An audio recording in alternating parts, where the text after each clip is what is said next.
Selamat malam, shalom, dan selamat hari Sabat.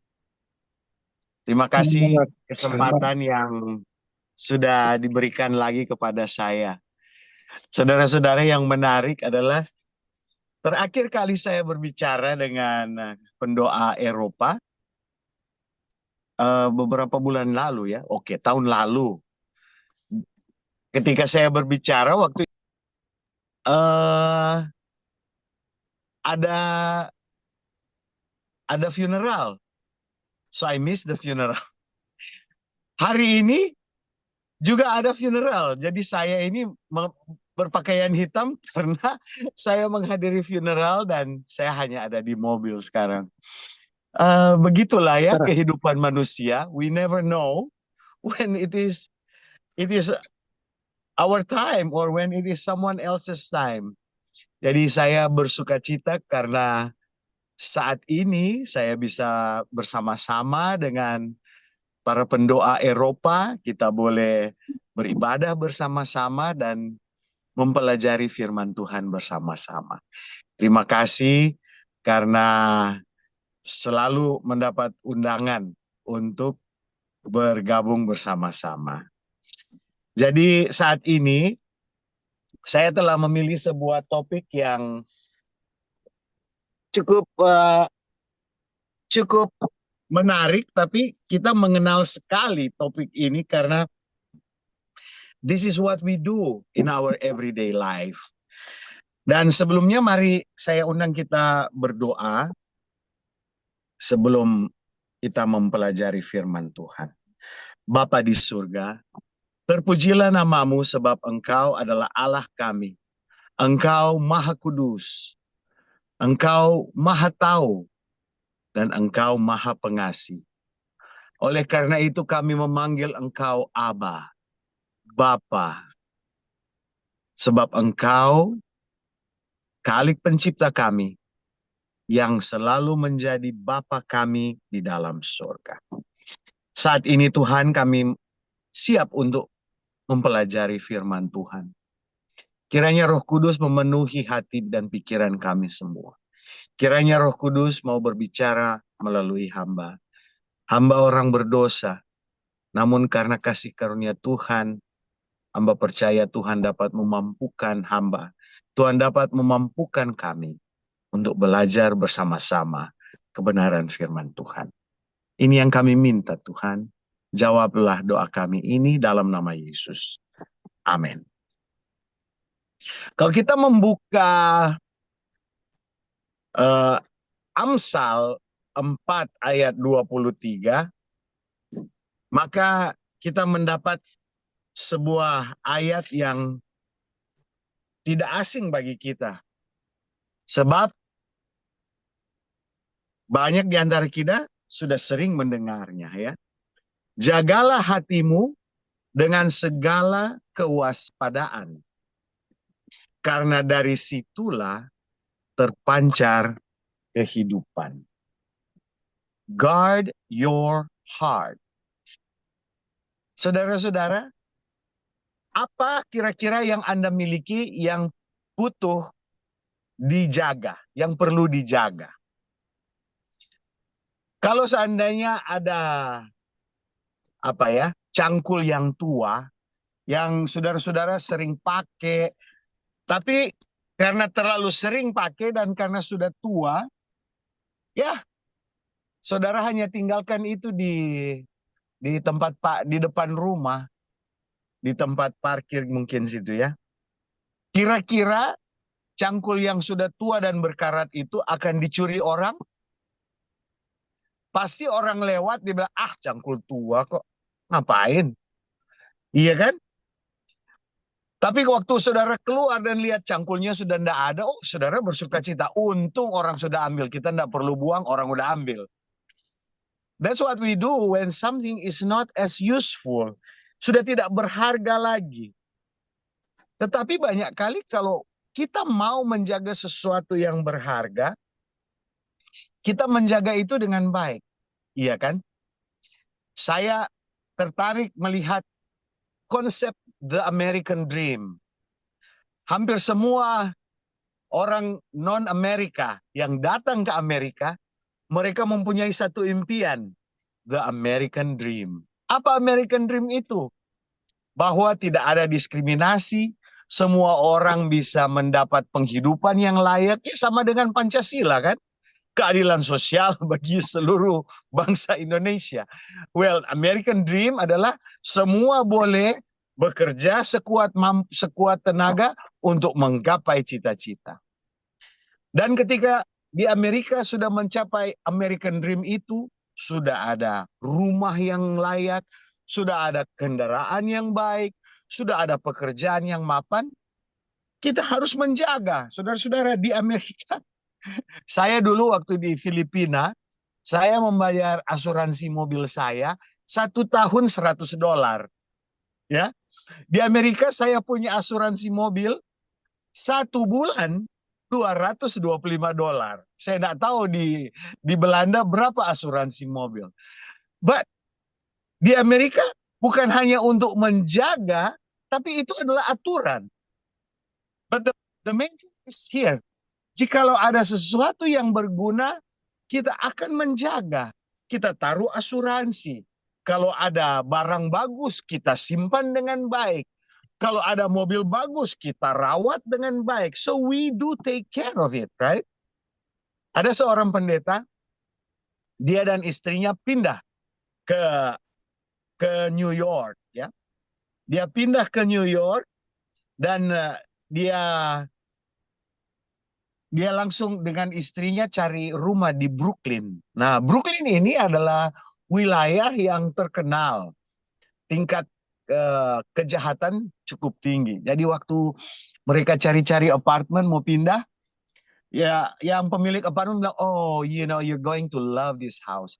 Rumah ini, apartemen ini bagus, sangat strategis, dekat dengan taman, dekat dengan ini, dekat dengan itu.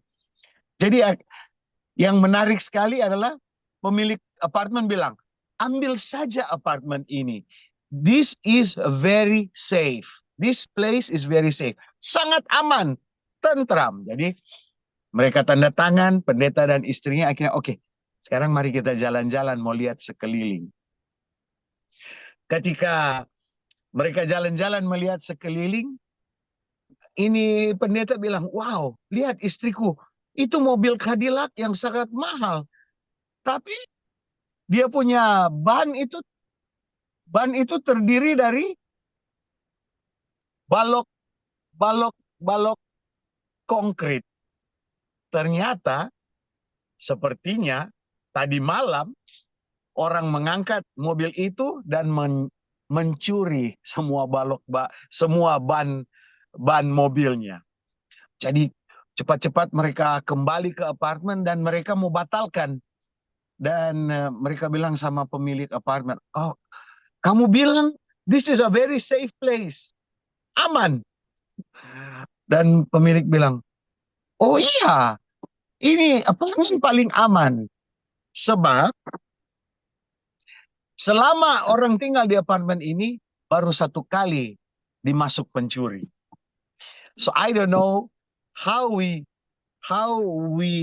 describe apa aman itu. Sehingga ayat tema kita menyatakan itu, jagalah apa itu? Hatimu dengan segala kewaspadaan. Jagalah dengan hatimu dengan segala kewaspadaan. Jadi ini poin utama yang harus kita ingat di dalam pembahasan firman Tuhan malam ini. Saudara-saudaraku yang kekasih, ada beberapa idea yang saya ingin bagikan dan kita akan hubung-hubungkan sehingga kita mencapai konklusi bagaimana pentingnya untuk menjaga hati kita. Yang pertama, saya ingin kita membuka dari Daniel pasal 3 ayat 1. Daniel pasal 3 ayat 1 berbunyi, Raja Nebukadnezar membuat sebuah patung emas yang tingginya 60 hasta dan lebarnya 6 hasta, yang didirikannya di dataran Dura di wilayah Babel. Nah, di Daniel 2 Sebelum Daniel 3 ya. Di Daniel 2 bercerita tentang mimpi Nebukadnezar. Nebukadnezar mempunyai mimpi dan dia lupa mimpinya dan dia minta Daniel menginterpretasinya.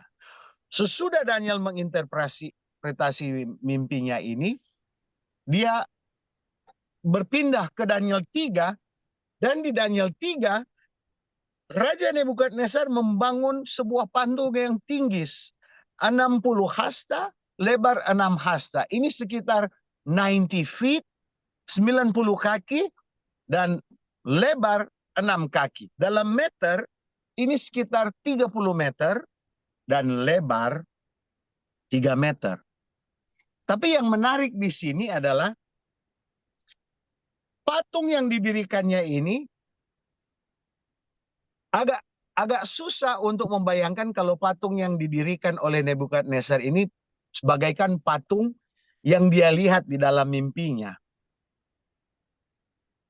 Akan tetapi tujuan dari patung ini adalah didirikannya dengan emas. Saudara-saudara ingat, waktu Daniel menjelaskan di pasal 2, patung itu mempunyai kepala emas, ya. Dan Daniel memberikan tanggapan bahwa kepala emas itu adalah Babylon. Ya. Jadi dengan penjelasan seperti itu, Nebukadnezar bilang, "Oh, kalau Babylon itu emas, kalau begitu saya mau bikin patung yang mau kasih tunjuk bahwa seluruh badannya itu emas, bahwa Babylon itu emas seluruh patung." Dan itulah yang dia buat, terbuat dari emas. Tapi saudara-saudara, patung yang kita pikirkan mungkin ini, kalau di Bible story itu patung seperti manusia ya, yang di lembah Dura ini.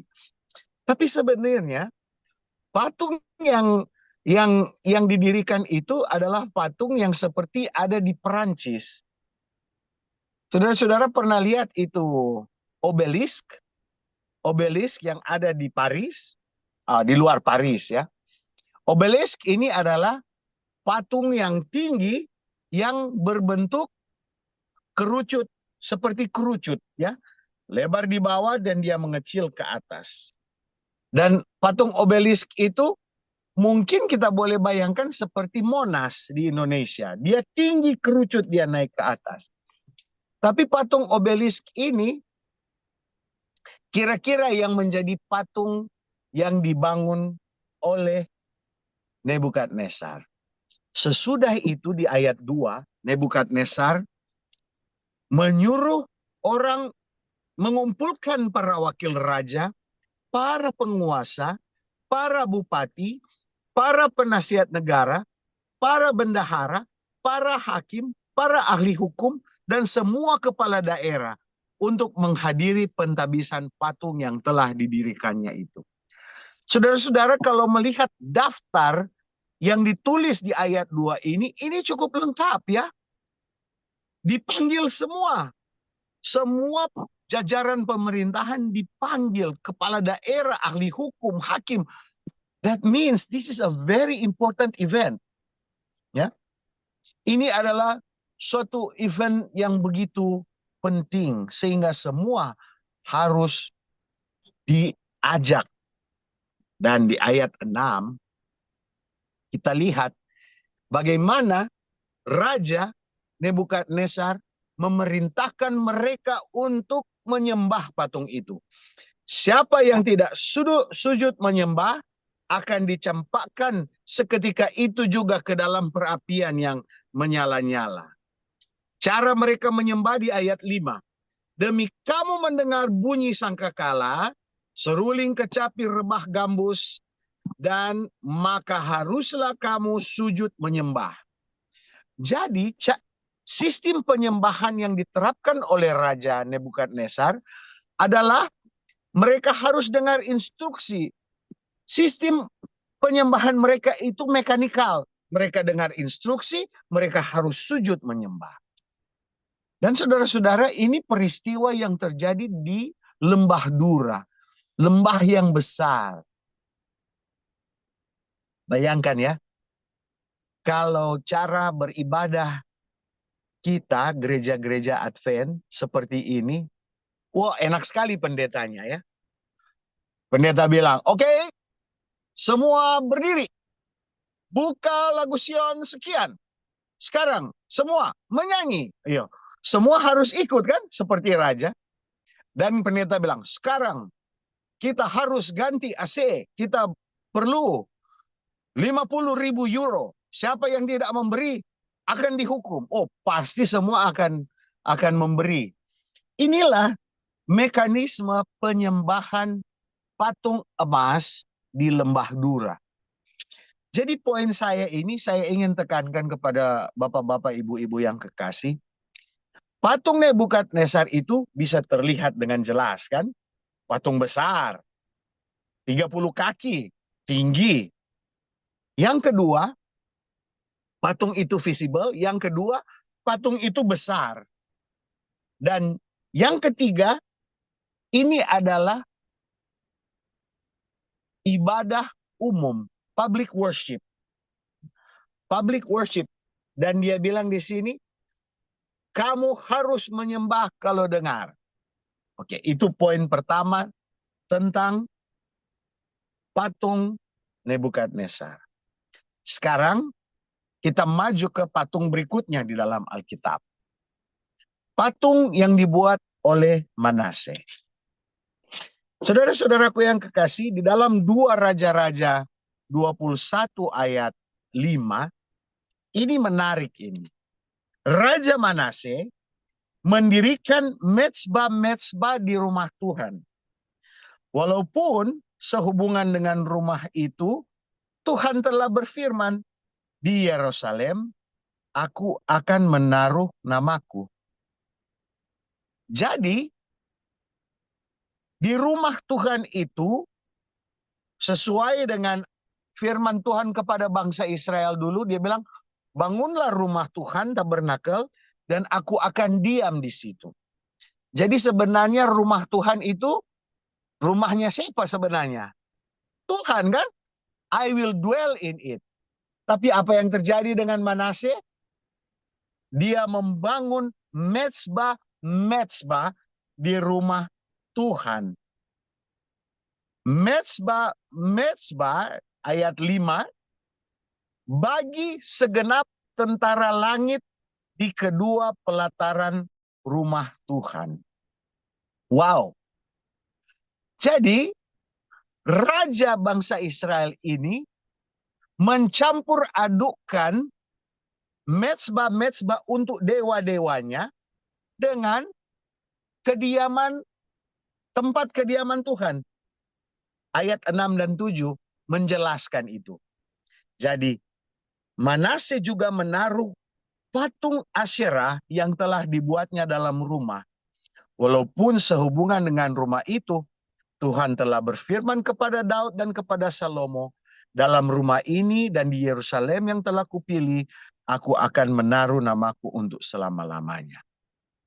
Jadi ayat ini menekankan Tuhan hadir di Yerusalem, Tuhan tinggal di Ka'bah tersebut. Tetapi Manase membangun mezbah dan dia membuat patung Asyerah. Sekarang kalau kita bandingkan patung Manase ini dengan patung Nebukadnezar, jelas agak berbeda. Oke? Kalau patung Nebukadnezar 30 kaki, patung Manase ini lebih kecil karena mau ditaruh di mezbah. Ya. Jadi mungkin perbandingan patung sekarang agak kecil. Tapi saudara-saudara, bagaimana sih patung sekecil itu pun bisa digunakan setan untuk mencobai umat-umat Tuhan? Jadi ada seorang pendeta, dia pergi ke sebuah museum di Israel. Dan di museum itu Banyak sekali patung-patung yang dibuat oleh bangsa Israel ya, yang ditemukan arkeolog-arkeolog ketika digali. Ada patung-patung kecil. Ketika teman-temannya yang lain sudah pergi menjauh, dia tertegun dengan satu patung. Dia lihat-lihat patung itu, dia bilang, waduh, patung itu sangat jelek. Wajahnya itu nggak karuan. Tapi dia tertegun, dia berdiri di depan patung itu. Dia lihat-lihat patung itu. Lama-kelamaan, rupa kata hatinya seperti ada yang bilang, patung itu cantik. Patung itu cantik.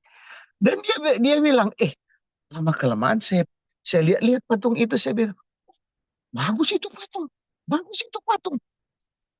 Jadi saudara, sedangkan patung yang dia lihat saat itu di dalam museum, dia bilang lebih lama dia melihat patung itu, lebih dia terkagum-kagum sampai ada yang berbisik dalam pikirannya, patung itu cantik.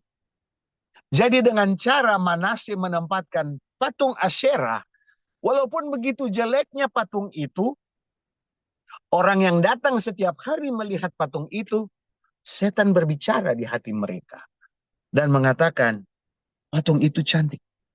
Setan merubah pemikiran orang-orang yang melihat patung di Ka'bah Tuhan di Yerusalem. Jadi, dengan patung yang kedua ini, dalam konteks yang saya mulaikan tadi, patung ini kelihatan, right? Patung Manasye ini kelihatan. Dan masih cukup besar, karena ditaruh di atas mezbah. Mungkin tidak 30 meter, tapi masih cukup besar. Dan peribadatan orang Israel yang pergi ke gereja itu peribadatan umum, bukan peribadatan keluarga. Tetapi patung itu berbahaya. Sebagaimana patung Nebukadnezar juga berbahaya. Kalau tidak sudut menyembah, patung Nebukadnezar yang tidak sudut menyembah langsung ke dapur api. Dan patung dari Manasye ini, dia perlahan-lahan mulai berbisik kepada yang melihat dan masih berbahaya. Kemudian, saya ingin maju ke cerita patung berikutnya. Patung berikutnya adalah patung pribadi. Bukan patung seorang kafir. Tapi mungkin Anda mau terkejut. Ini patung seorang Raja Israel. Tadi juga Raja Israel ya. Tapi mari kita lihat. Sekarang di 1 Samuel 19 ayat 12. Di dalam 1 Samuel 19 ayat 12. Menceritakan bahwa Daud saat itu dikejar-kejar oleh Raja Saul. Dan di dalam 1 Samuel 9 ayat 12. Saat itu ketika dikejar-kejar, lalu Mikael menurunkan Daud dari jendela. Ia pergi melarikan diri dan luputlah ia. Jadi di kamar, Mikael buka jendela kamar, dia kasih turun tali atau bagaimana, dan Daud melarikan diri dari jendela. Jadi Mikal, istri Daud, dia lihat sekarang tempat tidur sudah kosong. Bagaimana mau tunjukkan kepada Saul bahwa Daud itu lagi tidur, supaya mereka nak mau kejar. Ayat 13 menceritakan peristiwa selanjutnya. Dengar baik-baik. Sesudah Daud melarikan diri, Mikal mengambil terafim dan menaruhnya di tempat tidur. Ditaruhnya sehelai tenunan bulu kambing di bagian kepala dan ditutupinya dengan selimut. Jadi, di dalam bahasa Inggris, Mikal took the household teraphim. Mikal mengambil patung di rumah tangga itu. Jadi di rumah Daud dan Mikal ada patung. Ya, ada patung. Tapi patung itu tidak 30 meter, Patung itu tidak sebesar patung Manase, tapi patung itu cukup besar kalau kepalanya bisa menipu orang melihat bahwa, oh, ada orang tidur. Jadi apa yang Mikal bikin? Dia atur itu supaya tubuh patung itu ditutup dengan selimut dan kepala patung itu ditaruh dengan bulu-bulu supaya seakan-akan orang lihat, oh, Daud sementara tidur. Saudara-saudara, patung-patung lucu ya di dalam Alkitab ini. Patung-patung itu ada di tengah-tengah bangsa Israel. This is really something. This is really something. Jadi patung yang digunakan oleh Mikal, patung keluarga. Ada beberapa komentator Alkitab yang mengatakan kemungkinan patung, karena mereka kan menyembah Tuhan Allah yang hidup, yang ada di langit.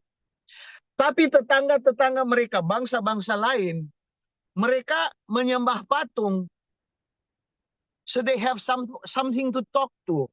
Jadi menurut para komentator Alkitab, kenapa bangsa Israel cenderung ada patung di rumah-rumah mereka? Karena mereka terbiasa melihat tetangga-tetangga ada patung. Dan mereka berbicara ke patung itu. Mereka tidak terbiasa sama orang-orang Advent. Cuma tutup mata berdoa, orang berbicara dengan Tuhan. Mereka harus melihat sesuatu simbolisme Tuhan supaya mereka boleh berbicara kepadanya. Dan itulah patung yang kita lihat di rumah tangga Daud dan Mikal. Sekarang, kembali ke prinsip yang pertama. Apakah patung itu masih kelihatan seperti patung Nebukadnezar dan patung Manase? Masih kelihatan? Ya, masih kelihatan. Apakah patung itu masih besar? Ya, karena hampir sama besar dengan tubuh Daud di tempat tidur. Tapi sekarang, patung itu tidak disembah di tempat umum. Patung itu sudah disembah di dalam rumah tangga. Apakah patung itu masih berbahaya? Well, karena itu disembah di dalam rumah tangga, itu berbahaya bagi rumah tangga, right?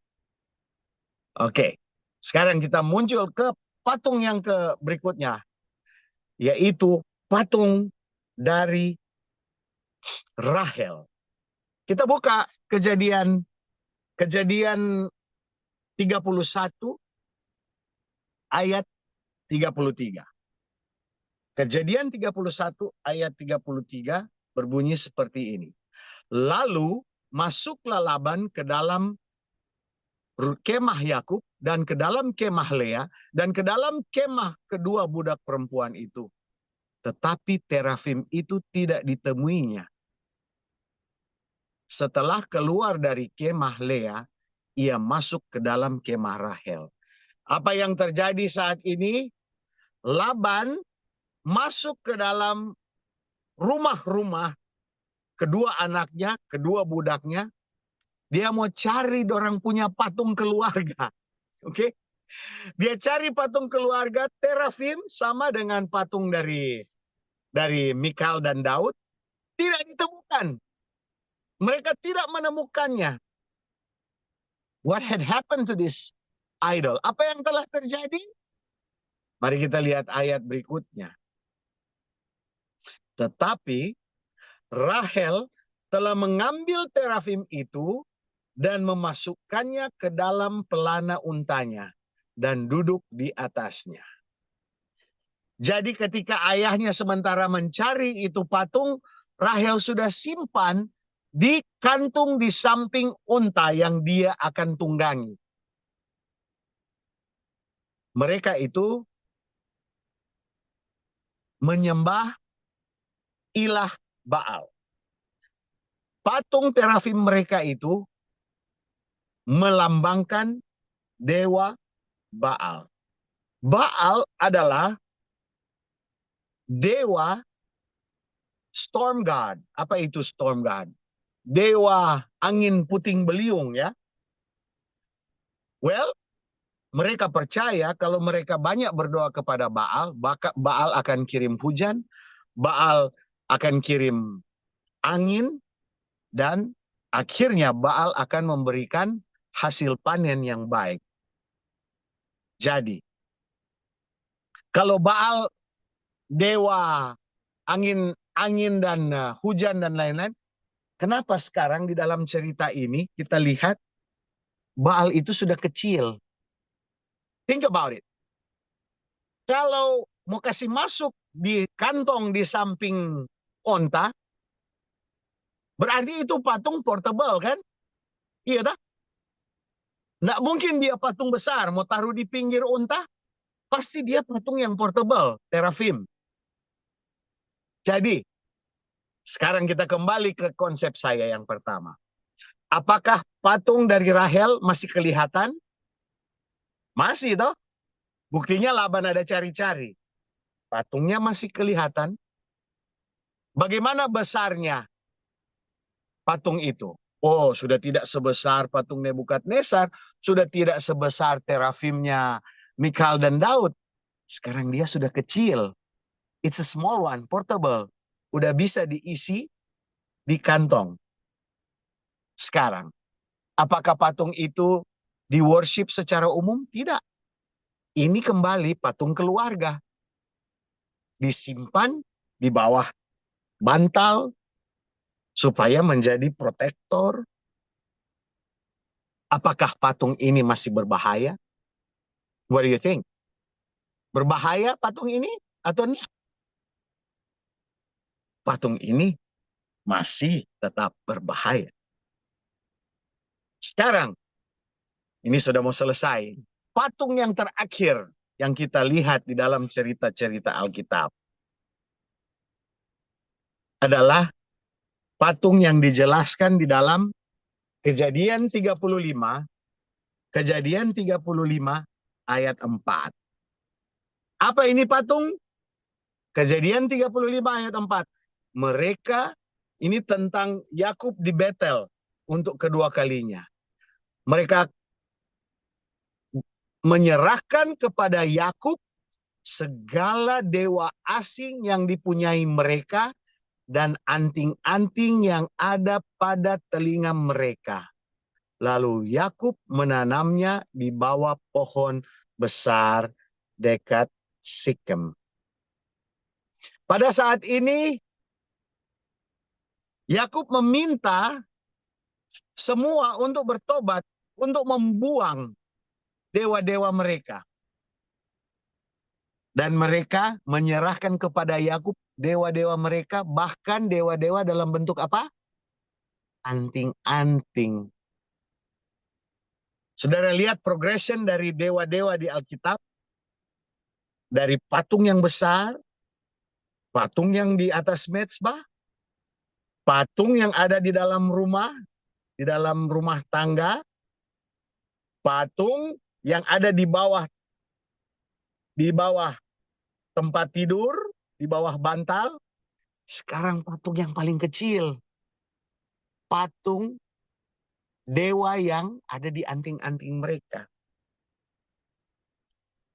Saudara-saudaraku yang kekasih, pertanyaan, apakah patung ini masih kelihatan?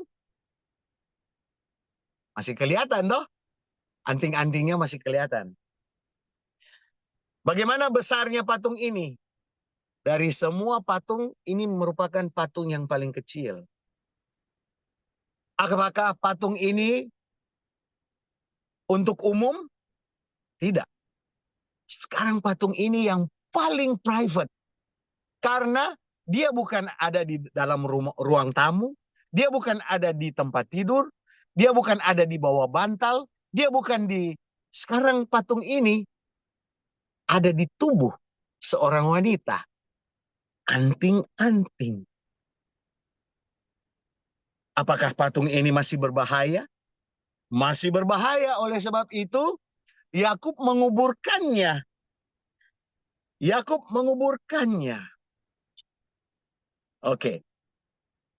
Jadi sejauh ini kita melihat patung-patung yang kelihatan, patung-patung dengan ukuran yang berbeda-beda, dan yang paling terakhir, sekarang kita pergi ke Yehezkiel. Patung yang paling terakhir ini terdapat di dalam Yehezkiel 14 ayat 3. Yehezkiel 14 ayat 3. Hai anak manusia, firman Tuhan, orang-orang ini menjunjung berhala-berhala mereka dalam hatinya dan menempatkan di hadapan mereka batu sandungan yang menjatuhkan mereka ke dalam kesalahan. Apakah aku mau mereka meminta petunjuk daripadaku? Patung yang disebutkan Tuhan kepada Yeskel sekarang ada di dalam, patungnya ada di mana ini? Di mana? Di dalam hati, di dalam pikiran mereka. Patung-patung itu masih ada tetapi di dalam hati. Apakah patung ini kelihatan? No. Hanya Tuhan yang melihat patung ini. Dan Tuhan bilang, kalau masih ada patung di dalam hati, ngapain konsultasi dengan saya, Tuhan alam semesta? Iya tak? Dia bilang ini, kalau patung-patung di dalam mereka, itu menjadi batu sandungan, apakah aku mau meminta petunjuk? Apakah mereka mau, dalam arti lain orang Manado bilang, siapa le Tuhan mau bilang pada orang, dengar pak kita. Karena mereka sudah ada patung di dalam hati kan? Patung di dalam hati. Sekarang, kalau itu patung di dalam hati, itu lebih menjelaskan tentang kepribadian kita ya. Atau itu lebih menjelaskan tentang hal-hal yang kita pikirkan. Ternyata patung yang dimaksudkan Tuhan di ayat ini patung yang sudah tidak kelihatan lagi kan? Bukan lagi patung besar, bukan lagi patung kecil, bukan lagi patung di sini, tapi patung yang sudah tidak kelihatan. Apa patung ini besarnya bagaimana? Tidak kelihatan. Apakah patung ini pribadi? Oh iya, karena di dalam hati. Apakah patung ini masih berbahaya? Of course. Patung ini sangat berbahaya. Jadi saudara-saudara, saudara mengerti arah pembahasan firman Tuhan saat ini? Dari patung yang kelihatan, dari patung yang disembah secara umum, sampai kepada patung yang kecil, akhirnya disembah secara pribadi di dalam keluarga, sekarang disembah secara pribadi oleh individu di mana patung itu. Dan patung itu sudah tidak kelihatan lagi. Patung itu sudah tidak kelihatan lagi. Give me a minute, kita kasih mati dulu.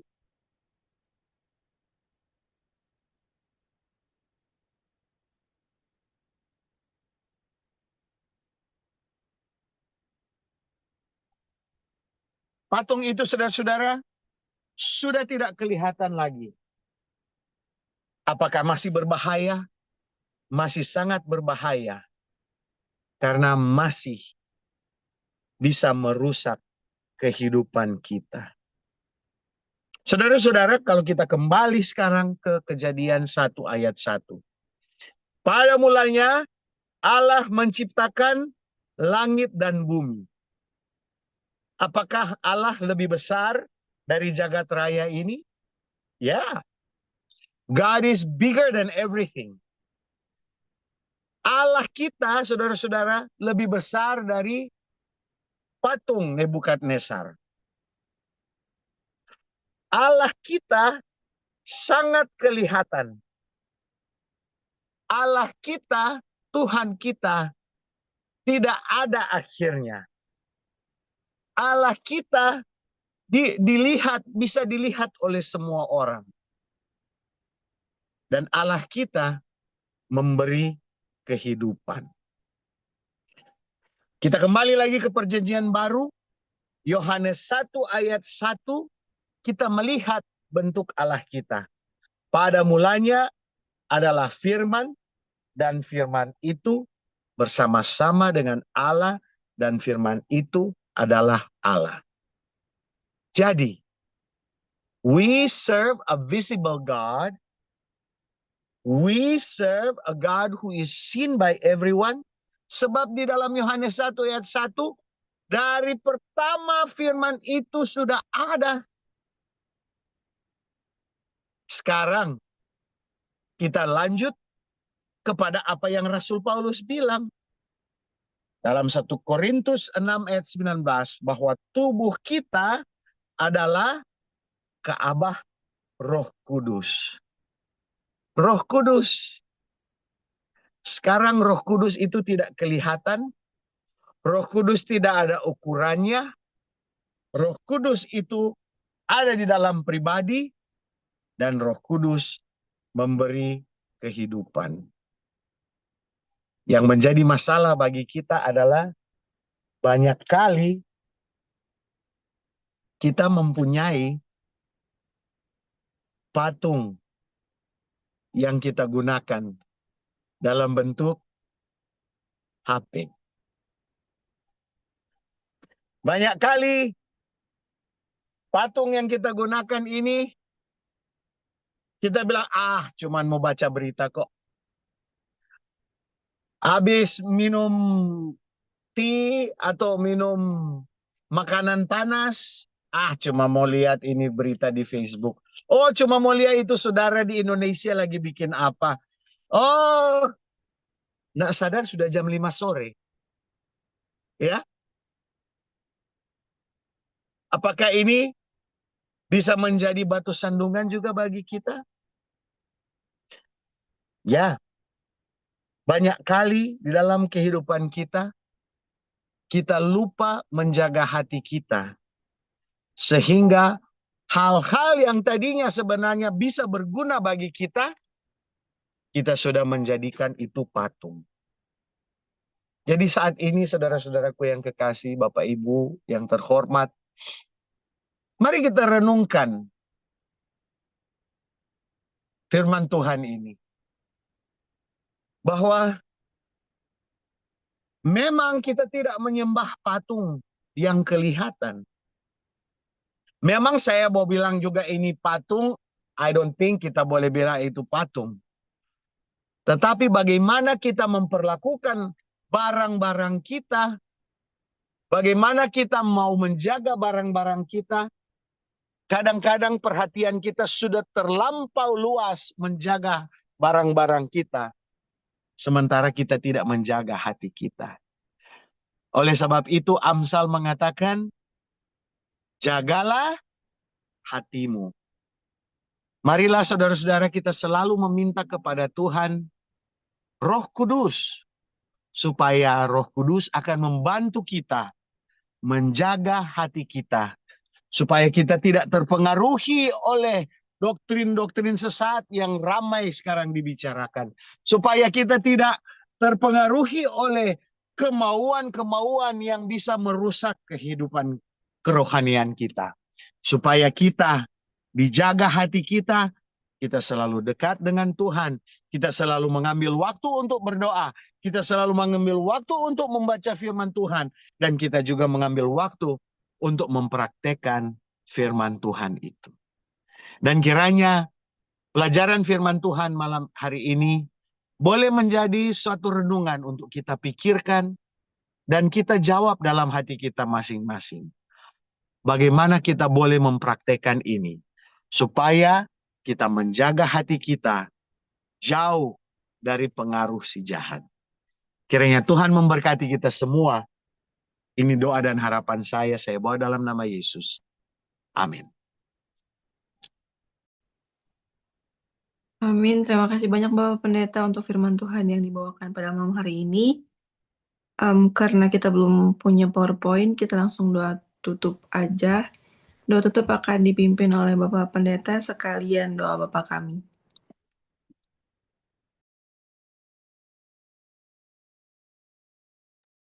Baiklah, saudara-saudara, kita akan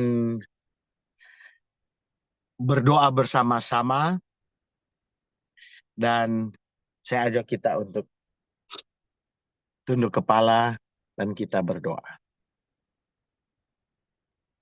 Bapa kami dalam surga,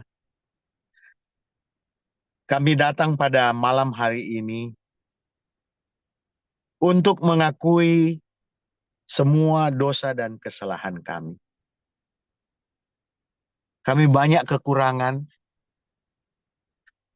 dan kami banyak hal-hal yang harus kami perbaiki dalam kehidupan kami. Dan sesuai dengan pelajaran firman Tuhan malam ini, bisa saja ada hal-hal dalam diri kami yang telah kami jadikan patung di dalam hati. Sehingga kami menjadi batu sandungan bagi orang lain. Ampunilah kami Bapa jikalau kami telah melakukan itu. Jikalau kami telah lebih mementingkan hal-hal lain dan kami lupa Engkau. Ampunilah kami ya Bapa. Dan saat ini ketika kami sama-sama menyatukan hati dan pikiran kami di dalam doa, hamba mau berdoa untuk saudara-saudara kami yang berada di dalam tim pendoa-pendoa Eropa. Tuhan, banyak di antara saudara-saudara kami sudah berusia yang cukup lanjut, namun mereka masih bekerja, masih mencari nafkah untuk kehidupan sehari-hari. Tuhan, berkatilah orang-orang tua kami ini. Berikanlah mereka kesehatan dan kekuatan. Berikanlah mereka kemampuan untuk bekerja dan menjalankan tanggung jawab mereka. Jaga dan lindungilah mereka agar mereka terlepas dari segala macam penyakit dan mara bahaya yang dapat menimpa. Dan berikanlah mereka damai dari surga untuk menghidupkan suatu kehidupan yang mencerminkan tabiat Kristus. Di antara saudara-saudara kami ini juga ada keluarga-keluarga muda. Tuhan, di dalam keluarga-keluarga muda, banyak hal-hal yang mereka hadapi dan menjadi tantangan di dalam rumah tangga. Tuhan hadirlah selalu di dalam keluarga mereka. Dan kiranya Tuhan memberi jawaban atas segala tantangan yang mereka hadapi. Ada juga di antara saudara-saudara kami pendoa-pendoa Eropa yang masih muda, mencari pasangan hidup. Tuhan tuntunlah mereka. Jikalau mereka sementara bertumbuh, bersekolah, Tuhan berikanlah mereka akal budi dari surga. Sebab generasi muda adalah generasi yang akan meneruskan the heritage of their parents. Bantulah mereka untuk selalu setia kepada Tuhan di dalam perilaku mereka, di dalam tindak tanduk mereka. Tuhan, terima kasih karena kami sudah diingatkan bahwa kami harus menjaga hati kami. Kami harus menjaga hati kami dari pengaruh-pengaruh yang dapat membuat kami membangun patung dalam kehidupan kami. Tuhan, kami rindu bahwa kami akan didapati setia ketika Yesus datang nanti. Dan jikalau ada hal-hal yang menutup atau menghalangi usaha-usaha kami untuk menjaga hati ini, ya Roh Kudus kiranya hadir dengan kami untuk menuntun jalan kehidupan kami, supaya kami selalu dekat dengan Tuhan. Saat ini Bapa, kiranya Tuhan akan memberkati keluarga-keluarga kami semua. Kiranya Roh Kudus akan hadir di dalam hati dan pikiran pribadi masing-masing kami. Dan kiranya Allah Bapa akan selalu menaungi kami dengan kasih setia Tuhan yang abadi, supaya kami didapati setia ketika Yesus datang nanti dan membawa kami ke dalam kerajaan. Oleh sebab itu Bapa, kami menutup doa kami ini dengan mendoakan doa Bapa kami. Bapa kami yang di surga, dikuduskanlah namamu, datanglah kerajaanmu. Jadilah kehendakmu di bumi seperti di surga. Berikanlah kami pada hari ini makanan kami yang secukupnya, dan ampunilah kami akan kesalahan kami, seperti kami juga mengampuni orang yang bersalah kepada kami. Dan janganlah membawa kami ke dalam pencobaan, tetapi lepaskanlah kami daripada yang jahat, karena Engkaulah yang empunya kerajaan dan kuasa dan kemuliaan sampai selama-lamanya. Amin.